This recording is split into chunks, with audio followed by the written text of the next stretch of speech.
तो जी बात कर रहे थे हम एटम की हिस्ट्री के बारे में, तो अब और दौर थोड़ा सा एडवांस चला गया।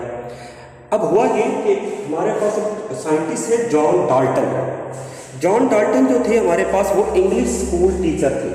1808 का दौर है, जो कि आपने डेट याद रखनी है for MCQ. English school teacher थे, मतलब ये नहीं है कि वो इंग्लिश पढ़ाया करते थे, वो इंग्लिस्तान के रहने वाले थे। That's why we call them English school teacher. अब उन्होंने एक बड़ी कमाल की बात की। उन्होंने कहा recognize that by existence of atom two laws would be explain law. उन्होंने कहा, उन्होंने एक चीज को रिकॉग्नाइज किया, उस चीज को पहचाना। Two laws could be explain if you are going to accept the existence of atom. अगर आप एटम की एग्जिस्टेंस को मान रहे हो, तब आप दो कवानीन, जो कि नाम उनके मैं बता रहा हूं आपको, law of conservation of matter and law of definite proportion could be explain. उसने कहा कि दो लॉज एक्सप्लेन किए जा सकते हैं। अभी यहाँ पर नामों को नाम जो है वो दिए गए। मैट्रिक के अंदर भी आपने पढ़ा था law of conservation of matter, इसका उर्दू में मतलब होता है कानून बकाए मादा। लॉ ऑफ डेफिनेट प्रोपोर्शन मतलब कानून मुस्तकिल तनासुब। मैं थोड़ा सा इनका आइडिया दे देता हूँ कि ये क्या है। Law of conservation of matter क्या है? Matter can neither be created nor destroyed but it can be change from one form to another. Matter को ना हम बना सकते हैं और ना ही तबाह कर सकते हैं, लेकिन उसको एक शक्ल से दूसरी शक्ल में जरूर ढाल सकते हैं। तो that is called law of conservation of matter. मैं एक सिंपल एग्जांपल दिया करता हूँ। एक लकड़ी का दरख्त है, आपने उसको काटा है, आपने उसके तख्ते बनाए हैं और फिर आपने उसे एक चेयर बना ली है, तो इसमें हमारा कोई कमाल नहीं है। बस हमने उसको दरख्त से कुर्सी की शक्ल में ढाला है। रब ताला ने मैटर जितना पहले दिन पैदा किया था, आज भी उतना ही है। ना उसमें इजाफा हुआ है और ना ही उसमें कमी हुई है, जस्ट हमने उसको एक शक्ल से दूसरी शक्ल में डाला है। लॉ ऑफ डेफिनेट प्रोपोर्शन का मतलब क्या है? कानून मुस्तकिल तनासुब। जरा नोट कीजिएगा, मैंने आपके सामने यहां पर लिखा है H2O वाटर। आप दुनिया में कहीं से भी वाटर लें, समंदर से, झील से, नदी नालों से, अपने घर में नलके से, मोटर से, नहर से, कहीं से भी ले आए, जो उसके अंदर कंपोजिशन है हाइड्रोजन की और ऑक्सीजन की, दैट विल रिमेन सेम, वो सेम रहेगी। उसके अंदर दो हाइड्रोजन और ऑक्सीजन रहेंगी, दैट इज कॉल्ड कानून मुस्तकिल। अब एक सब्सटेंस हमेशा एक खास रेशो के अंदर ही मिला करता है।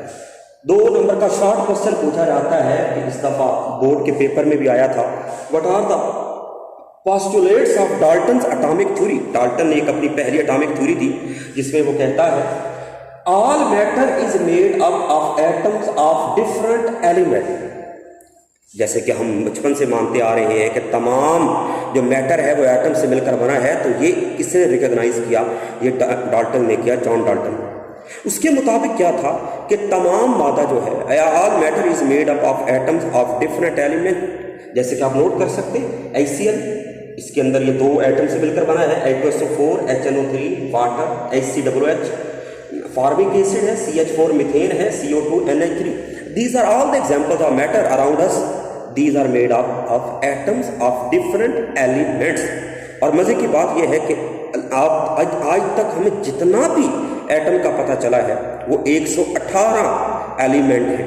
अगर आप अपने पीरियोडिक टेबल को खोलते हैं तो उसमें 118 एलिमेंट हैं, उन्हीं के एटम आपस में मिलते हैं, उनकी रेशो सेम या डिफरेंट होती है और फिर उससे हमारा मैटर बना है। और दूसरी जो बड़ी कमाल की बात थी, उसने नोट की all these atoms of element are different from each other. और इनमें से कोई भी ऐसा नहीं, 2 ऐसी चीजें नहीं जिनकी प्रॉपर्टीज आपस में 100% मैच करती हैं। तो ये एटम्स ऑफ डिफरेंट एलिमेंट थे और इनकी प्रॉपर्टीज भी एक दूसरे से क्या है? मुख्तलिफ। हाइड्रोजन कार्बन से मुख्तलिफ है, कार्बन ऑक्सीजन से मुख्तलिफ है, नाइट्रोजन सल्फर से मुख्तलिफ है, ऑक्सीजन सेलेनियम से मुख्तलिफ है। तो ये सारी बातें हमने की डाल्टन एटॉमिक थ्योरी के हवाले से। यहाँ अब बात करते हैं एटम की। जो फर्स्ट डेफिनेशन है आपकी बुक में पहले पेज पर ब्लू कलर में लिखी हुई है, atom is the smallest particle of an element.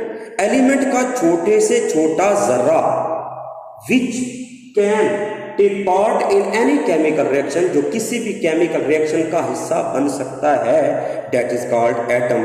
तो atom is the smallest particle of an element which can take part in any chemical reaction is called atom. तो मेरा बच्चा अगर नोट कीजिएगा, एग्जाम्पल दी गई है C+O2 gives a CO2। Carbon element का एक एटम जब ऑक्सीजन एलिमेंट के 2 एटम्स के साथ मिलता है तो कार्बन डाइऑक्साइड का एक मॉलिक्यूल बनाता है। That is our definition of atom. यहाँ पर आपका किसी किस्म का क्वेश्चन है तो आप मैसेज कर सकते हैं, कमेंट कर सकते हैं।